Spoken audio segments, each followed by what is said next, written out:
يا صباحكم أو مساءكم بهجة، أنا بهجة وأهلا بيكم في فيديو جديد. قبل ما نبدأ حابة اخد رأيكم في السيت اب الجديد. عايزة اقول لكم اليوتيوب دلوقتي بقى عبارة عن السيت اب الجديد. قلت هو انا قليلة ولا ايه؟ لا ابدا، معلش اقل من حد لازم اعمل لكم سيت اب جديد. طبعا يا جماعة ده مش سيت اب ولا اي حاجة يعني دي تسريحة المتواضعة بتاعتي، الحمد لله مبسوطة بيها، فقلت نقعد كده جنبها شوية ونتكلم. طبعا دي مش تسريحة بس احنا عاملينها تسريحة، يعني مشوا حالكم مشوا حالكم ان شاء الله كده ربنا يكرمنا ونجيب بقى الادراج اللي بتتحط فيها المنتجات، لان انا نفسي اجيبها قوي قوي قوي ان شاء الله. ده يبقى هدف ان شاء الله 2026. الله نشوف اخر السنه حققناه ولا لا، وباذن الله نحقق. بتكلم بصيغه الجامعه عشان انا وانتوا، لان انا فعلا بحس ان انتوا قريبين مني قوي، وان احنا اصحاب اصدقاء اهل يعني. مع ان يعني انا لسه بادئه اليوتيوب ومفيش كوميونيكيشن قوي معاكم، ولكن بجد يعني مجرد ما بتكتبوا لي كومنت حلو، سواء بتقولوا لي كومنت حلو ليا او تقولوا رايكم في منتج جربتوه او بتسالوني على حاجه، فدي بتبسطني جدا وبحس ان احنا قريبين قوي من بعض. فتابعوني على مواقع السوشيال ميديا بتاعتي علشان نتواصل اكتر ونتعرف اكتر على بعض. هنزل لكم باذن الله ستوريز على الانستجرام سناب شات، نبقى اقرب من بعض. قولي بقى فولو،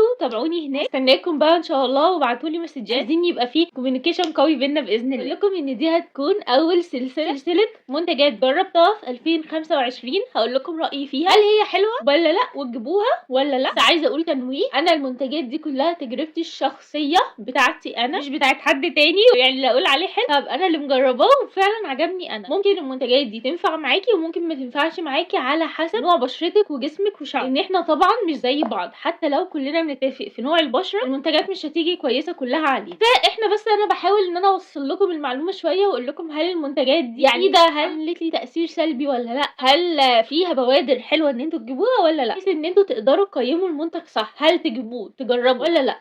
لان يا جماعه انا عارفه الاسعار دلوقتي بقت عاليه قوي، عارفه الظروف اللي العالم كله بيمر فيها، فلازم نحط فلوس اللي هندفعها حاجه فعلا تكون الكواليتي بتاعتها حلوه وتكون بتفيدنا مش بتضر. يا ريت كتير قولوا لي بطلي ترى. الفيديو ان شاء الله هجمع لكم شويه منتجات ليها علاقه ببعض نتكلم عنها. الفيديو النهارده هيدي مرطبات البشره اللي انا جربتها في 2025. بصي انا ما جربتش منتجات كتير لسبب، لان انا بصراحه ما بحبش ان انا اجيب واخلص واجرب وخلاص عشان اطلع اعمل لكم فيديو في الاخر المنتجات تبوظ او يحصل لها حاجه وما استفدت منها، لان انا بحس ان ده تبذير واهدار للنعمه. لازم نحفظ النعمه اكتر. انا بحب كل منتج اجيبه استخدمه، وبعد ما اجربه كده كذا مره وابدا احس بنتيجه اطلع اقول لكم، قبل ما يخلص برضه اطلع اقول لكم واديكم دايما كده ابديتس كتير، بحيث ان انتوا دايما متابعين معايا التطورات، ولو ما شفتوش اول فيديو تشوفوا التاني وهكذا. اكلمكم بقى النهارده على اول مرطب خالص انا اجيبه لبشرتي. ده مرطب البشره من سكين سايز. بصوا يا جماعه، ده اول مرطب انا اجيبه خالص، اول مرطب يعني انا استخدمه خالص. هنتكلم على كذا بوينت. اول بوينت هنتكلم فيها وهو ان المرطب ده ينفع كل انواع البشره. انا بشرتي جافه وبصراحه كان حلو معايا، واكتر في الصيف، يعني كنت بحبه قوي في الصيف. خفيف جدا جدا جدا على البشره بتتشربه على طول في مينت كده وكنت اتشربته. كمان ما بيلزقش البشره، وفي الصيف ما بيحسسكيش ان انت عرقانه، ودي كانت اهم بوينت عندي. لان انا في الصيف لما بحط مرطبات، اي نعم بشرتي بتبقى جافه جدا في الصيف وبيطلع قشور، دايما ببقى حاسه ان البشره كانها عرقانه قوي وكده لما احطه. فبصراحه الاحساس ده وحش قوي. الحاجه الحلوه اللي عملها لي الكريم ده ان هو ما حسسنيش بالنقطه. هو كريم يومي تقدروا تحطوه كل يوم، فدي بوينت حلوه. حجمه صغنن يا جماعه، يعني شكله كده صغنن. انا اول ما جيت فاجئت منه. هو حجمه 50 مللي يعني كريم وش صغنن، بس بيقعد فتره. هو عشان خفيف فانت بتاخدي منه كميه بسيطه بتملا جزء كبير من الوش، فبيقعد فتره ما بيخلصش على طول. من الحاجات الحلوه اللي فيه ان هو فيه هيلورونيك اسيد، فانت بترطبي البشره وبتفيديها في نفس الوقت. بدل ما تجيبي السيروم مثلا فيه هيلورونيك اسيد لوحده، لا تقدري تستخدمي المرطب ده، يبقى 2 في 1 مرطب وكمان فيه هيلورونيك اسيد. هعمل لكم فيديو عن الهيلورونيك اسيد وتجيبوه ليه ومين اللي يستخدمه وهكذا. لو عايزين الفيديو ده اكتبوا لي تحت في الكومنت. كمان تقدروا تستخدموه على البشره والجسم، بس انا حاسه ان هو لو استخدم على الجسم هيخلص على طول، فاستخدموه للبشره بس، ما تحطوش يعني حوالين العين. وتقدروا تستخدموه عادي في اليوم مره مرتين على حسب نوع بشرتكم وعلى حسب الترطيب اللي انتم محتاجينه. هو بالنسبه لي زي ما قلت لكم حلو جدا جدا جدا، ياخد 8 من 10. حلو قوي في الصيف، ما بيعرقش البشره وما بيعملش اي حاجه، طعمه خفيف لذيذ لطيف. بصراحه كان معايا بيرفكتو. انا مشكلتي الوحيده اللي معاه اللي هي سعره غالي جدا بالنسبه للناس، وسعره هيبقى حلو بالنسبه لناس تانية، بس انا بالنسبه لي وعلى حجمه هو غالي، بس على التاثير بتاعه لا حلو. هو تقريبا سعره في حدود ال 300. لو عرفت اكتب لكم على الشاشه اكتب لكم سعره كام. بيبقى عليه عروض كتير في البلاك فرايداي مثلا، في الاعياد وكده، بس مش دايما بتبقى قويه، فانتوا تابعوا العروض وشوفوا العروض في الصيدليات وكده حلوه ولا لا، ايه اللي يناسبكم منها. بالنسبه لي هاتوه في العروض، وساعات الويب سايت بتاعهم بيبقى عامل تاخدوا 5 مثلا ب 1000 جنيه وكده. فبالنسبه لي يعني بصراحه لو معاكم المبلغ ده هاتوا وخزنوا يعني، بس يعني مش سهله. شوفوا انتوا اللي يناسبكم واعملوه، في ميزانيتكم اعملوه. رايي فيه هجيبه تاني ولا لا؟ طبعا طبعا طبعا هجيبه تاني، بس لما احوش يا جماعه لما احوش ان شاء الله نبقى نجيبه كله. ده اول منتج هتكلم عليه. فكرتوني خلصت. لسه في منتج تاني هاتكلم عليه، يلا بينا. انا ما اعرفش ايه حكايتي مع الازرق، سكين سايد كان ازرق وده ازرق مش عارفه في ايه، بس تمام يعني. تاني منتج انا اشتريته ترطيب البشره. عايزه اقول لكم فرق ما بين ده وما بين سكين سايد كان وقت كبير يعني. ما قلت لكم مش بجيب المنتج الا لما يبقى التاني قرب يخلص او خلص. كل حاجه انا محتفظه لكم بالعلبه بتاعته ايه عشان تعرفوا المصداقيه. قلت مش هرمي العلبه عشان لما اصور كل العلبه موجوده، بس ان شاء الله يعني عايزه ارميها خلاص بقى كده اوفر. تعالوا بقى نتكلم عن مويست وان. مويست وان لو دخلتوا على اي جروبس البنات وقلت لهم عايزه مرطب كويس للبشره، اول حاجه هيقولها لكم مويست وان. انا جبته عشان الضجه، بصراحه شكله ما كانش بيشدني وانا بحب المنتجات اللي شكلها حلو وكيوت، ولكن ده شكله ما كانش بيشدني خالص. ولكن من كتر الضجه اللي انا سمعتها مش ممكن خلاص اللي هو يا جماعه هجيبه خلاص. الناس كلها كانت بتتكلم عنه. لما جبته ما تخيلتش التاثير بتاعه ده. هو مبدئيا حجمه حلو 100 مللي، بس عايزه اقول لكم بيقعد معاكم مده حلوه. هو قوامه تقيل، هوريكم بس العلبه من جوه. هو ده شكله.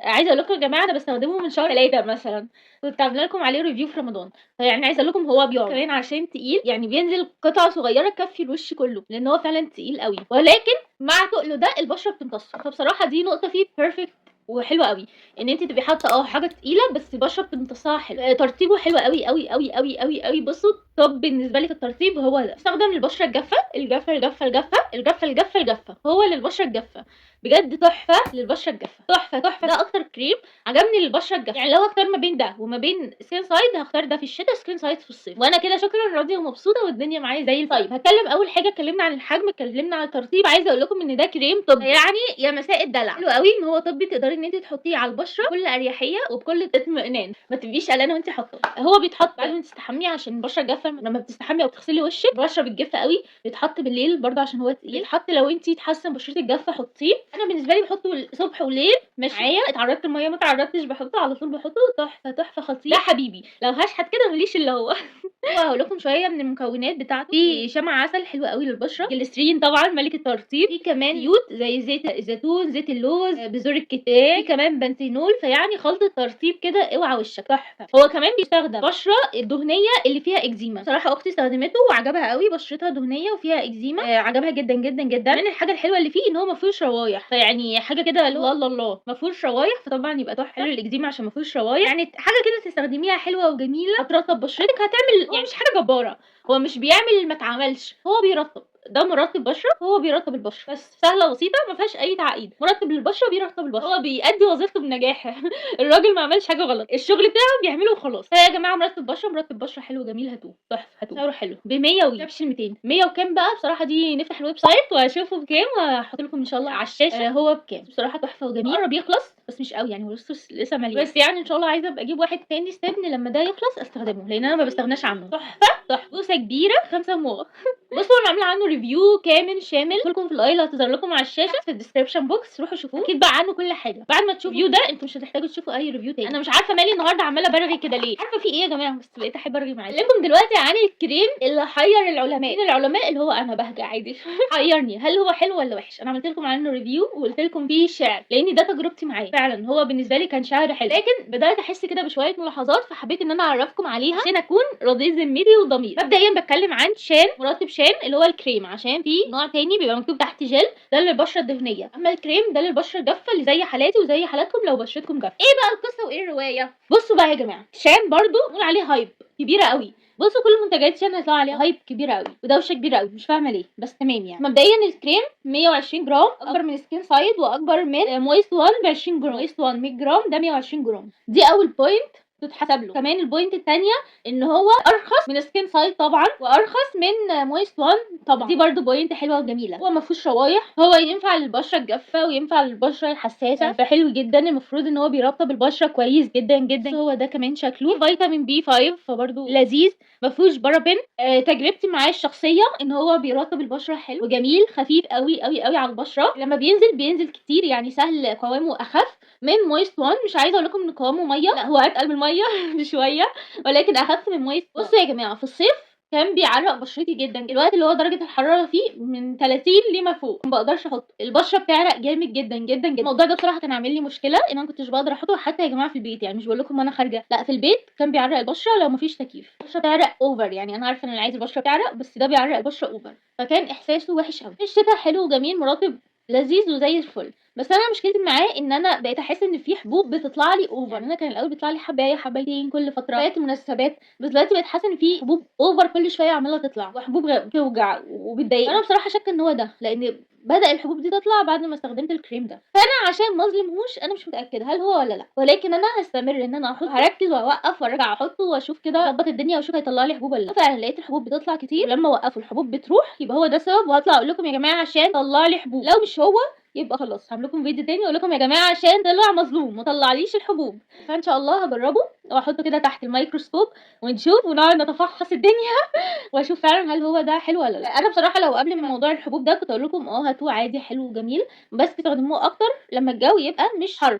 يعني مثلا تستخدموه في الربيع، في الخريف، في الشتاء، في الصيف لا. او مثلا توقفوا استخدامه من شهر 6 لشهر 8، واول ما شهر 9 يجي ابداوا استخدموه عادي. لكن بعد ما طلع لي الحبوب انا مش قادره اقول لكم هاتوه بكل صدر رحب. فهقول لكم ان انتوا لو عايزين تجربوه جربوه، هو مش غالي، هو 120 تقريبا حاجه زي كده. فلو عايزين تجربوه جربوه، هو مرطب حلو، ممكن ينفع بشرتك. لو خايفين بقى او مقلقين استنوا لما اشوف تجربتي يعني الكامله كويسه ولا لا. فانا بصراحه هجيبه تاني ولا لا؟ بصراحه مش هجيبه تاني، لان انا عندي مويست 1 وعندي سكين سايد حلوين بالنسبه لي. لو معايا فلوس سكين سايد ومعايا فلوس مويست 1 هلجأ ليهم طبعا نمبر 1. لو معيش بقى فلوسهم او عايزه حاجه بادجت بتاعتها اقل شويه هجيبه، علشان هو كويس. بس يعني لو طلع لي حبوب مش هجيبه، لو ما طلعش هو اللي بيطلع حبوب ممكن اجيبه تاني. انا عارفه يا جماعه ان الكوكب كله مليان مرطبات غير دول، ولكن دول اللي انا جربتهم. باذن الله بقى في 2026 نجرب منتجات جديده، بشرب مرطبات واقول لكم رايي فيها ايه. بس كده، فده كان فيديو النهارده. لو فيديو النهارده عجبكم يا ريت ما تنسوش تعملوا لي لايك، تشتركوا في القناه، واهم حاجه تكتبوا لي تحت في الكومنت تجربتكم مع المنتجات دي ورايكم فيها. قولوا لي رايكم في الفيديو تحت في الكومنتس. اشوفكم ان شاء الله في فيديو جديد،